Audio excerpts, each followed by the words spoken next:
السلام علیکم تمام سننے والوں اور دیکھنے والوں کو خوش آمدید۔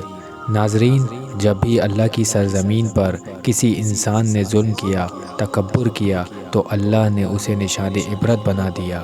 تو ویسے ہی حضرت موسیٰ علیہ السلام کے زمانے میں جو مصر کا بادشاہ بنا، جس کا نام ولید بن موثر بن ریام تھا، جس کو پوری دنیا فرعون کے نام سے یاد کرتی ہے، وہ انسانوں پر ظلم کرتا تھا، اور جو لوگ غریب تھے ان کا حق کھاتا تھا، اور انہیں سخت مزدوریاں اور کم اجرت دیتا تھا، اور جو انسان اس کا غلام نہیں بنتا تھا اس کو قتل کر دیتا تھا۔ تب ہی اللہ تعالیٰ نے اپنے نبی حضرت موسیٰ علیہ السلام کو حکم دیا کہ اے موسیٰ، فرعون تک میرا پیغام پہنچاؤ کہ وہ انسانوں پر ظلم نہ کرے، ورنہ اللہ کا عذاب ان کو لے ڈوبے گا۔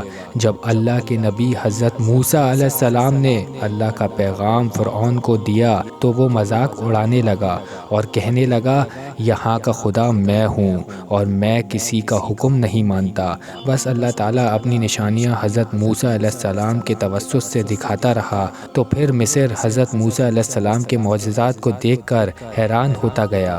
کچھ ایمان لے آئے اور کچھ فرعون سے سوالات کرنے لگے کہ بالآخر فرعون حضرت موسیٰ علیہ السلام کے معجزات کو دیکھ کر اس بات تک آ پہنچا کہ آج میں موسیٰ علیہ السلام اور اس کی قوم بنی اسرائیل کو قتل کر دوں گا۔ تو اللہ نے اپنے نبی حضرت موسیٰ علیہ السلام تک اپنا پیغام پہنچایا، اے موسیٰ، رات میں اپنی قوم کو لے کر اس شہر سے نکل جاؤ۔ تو یوں حضرت موسیٰ علیہ السلام اپنی قوم بنی اسرائیل کو لے کر وہاں سے جانے لگے۔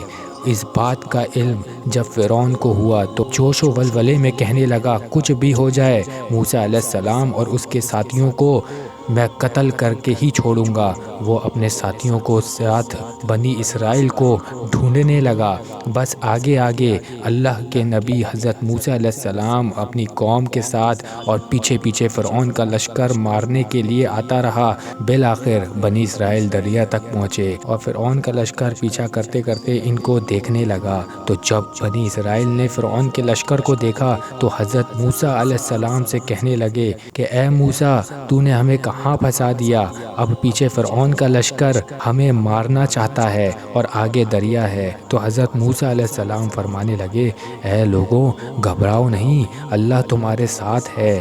یہ کبھی ہو ہی نہیں سکتا کہ فرعون اور اس کا لشکر ہمیں پکڑے۔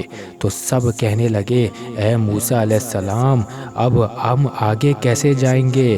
بس اتنی دیر میں آواز غیب آئی، اے موسیٰ، اپنا عصا اس دریا پر دے مار۔ جیسے ہی حضرت موسیٰ علیہ السلام نے اپنا عصا دریا پر دے مارا تو آدھا پانی اس طرف اور آدھا پانی اس طرف ہو گیا، اور اللہ تعالیٰ نے راستے کو بیچ سے واضح کر دیا۔